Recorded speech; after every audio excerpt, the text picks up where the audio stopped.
Assalamualaikum warahmatullahi wabarakatuh. Kembali lagi ya di channel Lastris Corner. Nah, kali ini materi kita itu tentang bioteknologi. Khusus video kali ini, saya akan membahas mengenai bioteknologi konvensional. Jadi bioteknologi ini merupakan teknologi yang memanfaatkan makhluk hidup untuk menghasilkan barang ataupun jasa yang nilainya bermanfaat bagi manusia. Nah, sekarang untuk pembahasan kita akan mengkhususkan untuk bioteknologi konvensional. Jadi, silahkan disimak ya. Tapi sebelumnya jangan lupa like, share, dan subscribe untuk membantu saya membangun channel ini. Nah, di sini bioteknologi ya. Jadi ini dari dua kata, bio dan teknologi. Bio itu makhluk hidup. Jadi bioteknologi ini merupakan pemanfaatan organisme hidup atau makhluk hidup. Misalnya di sini yang sering dimanfaatkan itu adalah bakteri, virus atau jamur atau produk dari mikroorganisme ini, misalnya enzimnya untuk menghasilkan produk dan jasa yang bermanfaat bagi manusia. Jadi bisa organismenya langsung dimanfaatkan, bisa produk dari organisme ini, dari mikroorganisme ini yang dimanfaatkan. Jadi nilainya ini biasanya produk yang dihasilkan itu nantinya akan berguna bagi manusia. Nah, bisa juga disebut sebagai teknik memanipulasi organisme untuk melakukan tugas-tugas praktis atau untuk menghasilkan produk yang bermanfaat. Kenapa disebut teknik memanipulasi? Karena biasanya di bioteknologi modern itu bakteri, virus, ataupun jamur ini biasanya dimanipulasi atau direkayasa ya, diubah gennya untuk bisa menghasilkan produk yang nilainya bermanfaat. Nah, untuk bioteknologi sendiri itu dia merupakan perpaduan antara beberapa cabang ilmu ya, jadi disiplin ilmu, bukan hanya biologi murni saja, tapi dari cabang biologi, mikrobiologi ya, yang membahas mengenai makhluk hidup yang berukuran kecil, jadi bakteri, virus, dan jamur ya, itu dipelajari dalam ilmu mikrobiologi. Genetika ya, jadi masalah genetika juga, kemudian biokimia, sitologi, dan biologi molekuler. Jadi dengan perpaduan berbagai disiplin ilmu ini, maka bioteknologi ini bisa kita kerjakan. Nah, kemudian di sini untuk konsep dasar bioteknologi. Jadi sebelum saya masuk ke bioteknologi konvensional, kita bahas dulu ya mengenai apa sih konsep dasar dari bioteknologi. Nah, di sini ada 3 aspek pokok ya. Jadi ada 3 aspek pokok di dalam bioteknologi. Yang pertama itu agen bioteknologi. Yang disebut di sini agen itu adalah mikroorganisme yang digunakan. Misalnya tadi adalah virus, bakteri, atau jamur. Kemudian bisa juga enzim dari makhluk hidup tadi. Jadi bisa enzim dari virus, enzim dari bakteri, atau makhluk hidup yang tadi. Kemudian sel tumbuhan atau sel hewan. Kemudian yang kedua itu pendayagunaan secara teknologis dan industrial. Jadi di sini digunakan secara teknologi dan industrial. Kemudian di sini akan menghasilkan produk dan jasa. Ya, jadi 3 aspek dalam bioteknologi ya. Jadi agen bioteknologi, pendayagunaan secara teknologis dan industrial, dan produk dan jasa yang diperoleh. Nah, di sini masih mengenai konsep dasar ya, ada beberapa alasan mikroorganisme ini dijadikan sebagai subjek. Jadi kenapa mikroorganisme yang dijadikan subjek utama pada berbagai proses bioteknologi? Yang pertama itu mikroorganisme itu perkembangannya sangat cepat. Contohnya saja bakteri ya, itu dia membelah sangat cepat sekali ya. Jadi dalam semalam itu dia bisa menghasilkan jutaan koloni bakteri. Nah, jadi makanya di sini kita menggunakan bakteri atau mikroorganisme. Kemudian yang kedua itu mudah diperoleh dari lingkungan sekitar kita. Yang ketiga, sifatnya tetap ya, jadi dia tidak berubah. Kemudian yang keempat, sifat mikroorganisme ini dapat dimodifikasi. Dimodifikasi di sini diubah ya. Jadi misalnya bakteri sifatnya kita bisa ubah sesuai dengan yang kita inginkan. Kemudian dia pengubahannya juga cepat ya, tidak membutuhkan waktu yang lama. Nah, inilah yang sifat-sifat inilah yang diubah melalui proses rekayasa genetika, sehingga nantinya dia bisa menghasilkan produk yang kita inginkan ya, jadi sesuai dengan apa yang kita inginkan. Kemudian alasan yang lain itu adalah dapat menghasilkan berbagai produk yang dibutuhkan oleh manusia dan tidak bergantung pada musim. Jadi kapan saja kita mau memproduksi, maka kita bisa lakukan tanpa harus menunggu musim, ya. Jadi demikian juga dengan kondisi iklim, sama sekali tidak ada hubungannya selama dilakukan proses pembiakan dalam sistem tertutup, maka bioteknologi ini bisa dilakukan, ya. Jadi ini keuntungannya kenapa harus menggunakan mikroorganisme. Nah, sekarang kita masuk ya ke jenis-jenis bioteknologi. Nah, di sini untuk jenis bioteknologi ini ada dua. Yang pertama itu adalah bioteknologi konvensional. Ini yang akan kita bahas lebih lanjut ya, mengenai bioteknologi konvensional. Nah, ini merupakan contoh bioteknologi konvensional. Nah, kalau dilihat dari gambar yang ada di sini, ada tempe, ada tape singkong ya, keju dan roti. Ini biasanya kita bisa buat dalam skala rumahan ya. Bioteknologi konvensional ini merupakan bioteknologi yang sudah dikenal dari zaman nenek moyang kita. Ini biasanya melalui proses fermentasi ya. Jadi yang namanya bioteknologi konvensional itu dia melalui proses fermentasi. Inilah yang diturunkan secara turun-temurun dari nenek moyang ya. Nah, itu yang disebut konvensional. Kemudian yang kedua, bioteknologi modern. Nah, untuk modern ini bisa dilihat salah satu contohnya di sini ya, peristiwa cloning pada domba. Modern ini otomatis dia menggunakan alat-alat yang lebih canggih ya, alat-alat yang otomatis tidak ada dalam skala rumah tangga. Berbeda halnya dengan bioteknologi konvensional. Jadi bioteknologi konvensional ini bisa dibuat dalam skala rumahan, tapi kalau dia bioteknologi modern otomatis dia menggunakan alat-alat yang biasanya lumayan canggih ya. Kemudian pengerjaannya juga membutuhkan proses yang rumit jika dibandingkan dengan bioteknologi konvensional. Di sini bisa dilihat perbandingannya ya. Perbedaan yang pertama itu makhluk hidup yang digunakan di konvensional itu langsung digunakan secara langsung ya, sedangkan di modern itu bisa saja makhluk hidupnya secara langsung yang dipakai, bisa juga komponen yang dihasilkan oleh makhluk hidup itu. Contohnya tadi adalah enzim ya, jadi bisa saja enzimnya yang kita gunakan untuk menghasilkan produk yang kita inginkan. Kemudian yang kedua itu untuk bioteknologi konvensional itu tidak didasari dengan prinsip ilmiah. Sedangkan modern ini dia menggunakan prinsip-prinsip ilmiah. Ya, jadi ada banyak prinsip-prinsip ilmiah yang digunakan pada bioteknologi modern. Nah, kemudian konvensional ini berdasarkan keterampilan yang diwariskan secara turun-temurun. Jadi ini kita sudah ketahui dari nenek moyang ya. Contohnya fermentasi itu merupakan warisan yang diturunkan dari generasi ke generasi. Kemudian kalau dia modern merupakan hasil pengkajian beberapa disiplin ilmu. Jadi tadi sudah disampaikan bahwa untuk mengerjakan bioteknologi modern itu tidak hanya cukup dengan satu disiplin ilmu. Ada mikrobiologi, biokimia, genetika, sitologi, biologi molekuler. Ya, jadi lumayan melibatkan banyak disiplin ilmu dan otomatis penguasaan terhadap alat-alat yang digunakan harus betul-betul terampil ya untuk mengerjakan bioteknologi modern. Kemudian kalau konvensional biasanya tidak diproduksi terlalu banyak ya, karena dia skala rumahan. Kalau dia modern itu bisa diproduksi secara massal dalam jumlah yang besar. Kemudian konvensional itu tidak ada modifikasi agen biologis. Jadi mikroorganisme yang digunakan, bakteri, virus, jamur, misalnya ya, itu tidak ada modifikasi di konvensional. Jadi biasanya yang digunakan itu adalah bakteri dan jamur. Sedangkan pada bioteknologi modern itu dia dimodifikasi. Contohnya dalam proses rekayasa genetik. Jadi biasanya gen-gen dari bakteri, gen-gen dari mikroorganisme tadi itu bisa dimodifikasi untuk menghasilkan sesuatu yang nilainya bermanfaat bagi manusia. Ya. Nah, itulah perbandingan antara bioteknologi konvensional dan modern. Ya, semoga bisa dipahami ya adik-adik. Nah, sekarang kita melangkah ke bioteknologi konvensional. Nah, ini ada tentang bioteknologi konvensional ya.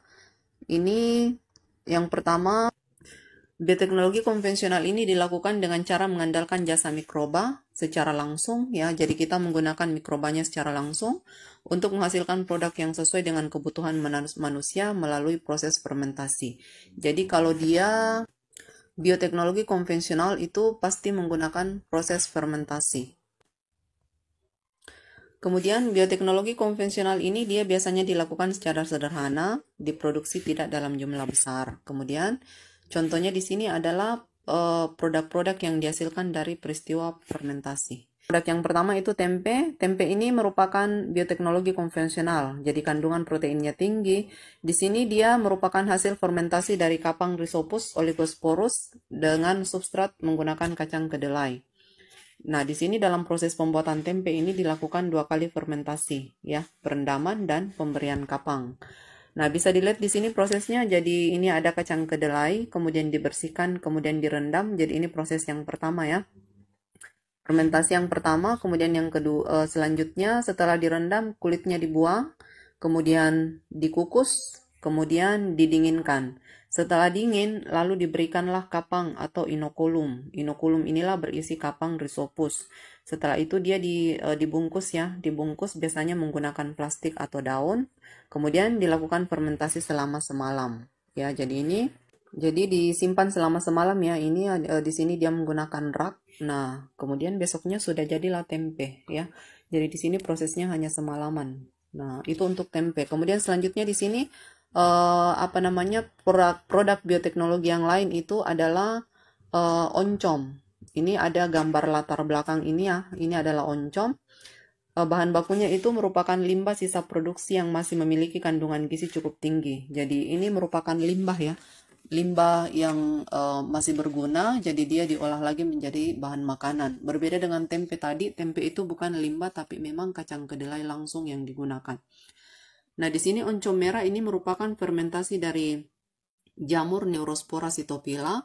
Kalau oncom hitam merupakan fermentasi mucor sp dan Rhizopus oligosporus ya. Nah, bisa dilihat di sini ya dari dekat ini bagaimana penampakan dari jamur oncom merah Neurospora cytophila. Kemudian selanjutnya contoh yang lain itu adalah kecap.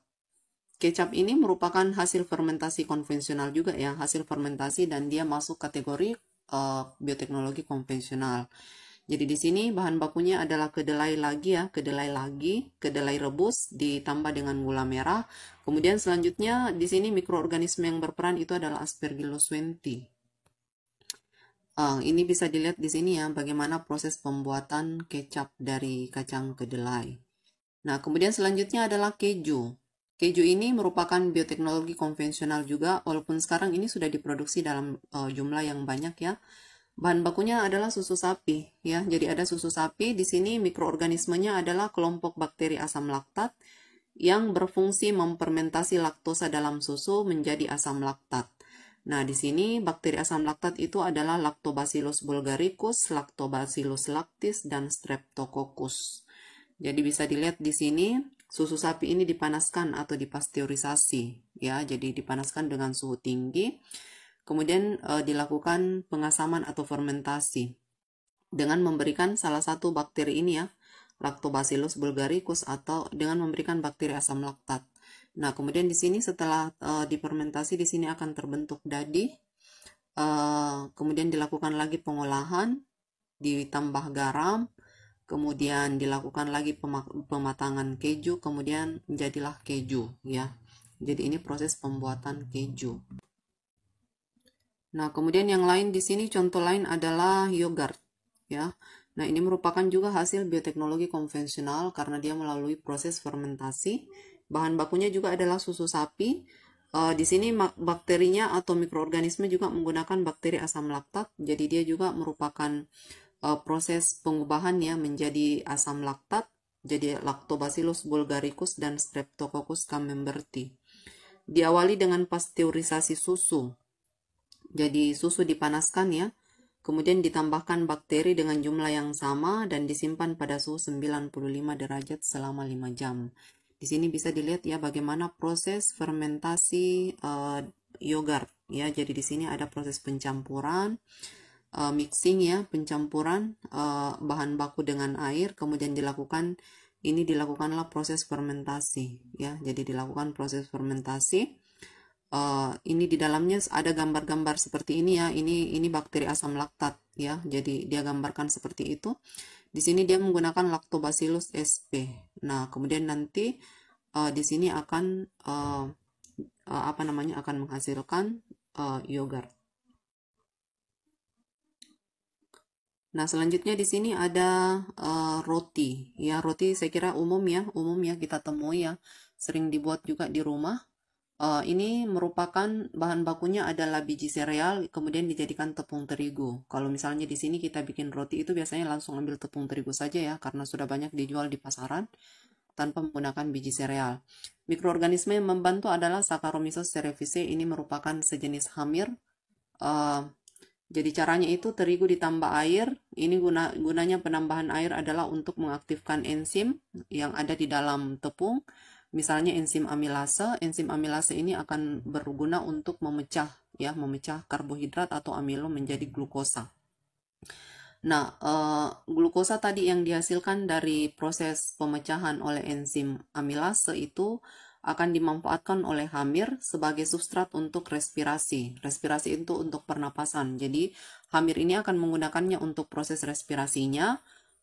Dari proses respirasi hamir ini itu akan dihasilkan CO2, karbon dioksida ya. Jadi ingat kembali ya, pada proses pernapasan itu dihasilkan karbon dioksida.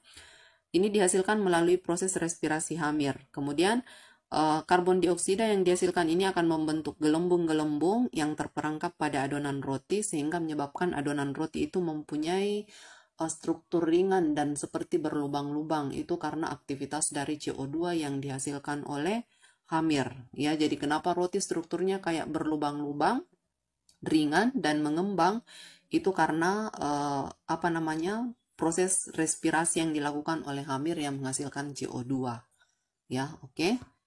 Nah, sekarang yang bagian terakhir untuk contoh produk bioteknologi ya. Di sini ada PST ya, protein sel tunggal.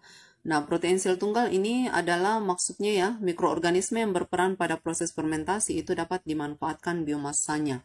Jadi di sini yang dimanfaatkan adalah biomasanya. Beberapa jenis mikroorganisme merupakan sumber protein. Nah, protein yang dihasilkannya itu disebut protein sel tunggal. Kenapa disebut protein sel tunggal? Karena protein ini dihasilkan dari mikroorganisme yang bersel satu. Makanya disebut dengan protein sel tunggal. Mikroorganisme untuk membuat PST ini, di sini contohnya misalnya Chlorella, Spirulina, Candida utilis, Fusarium gramineaum ya.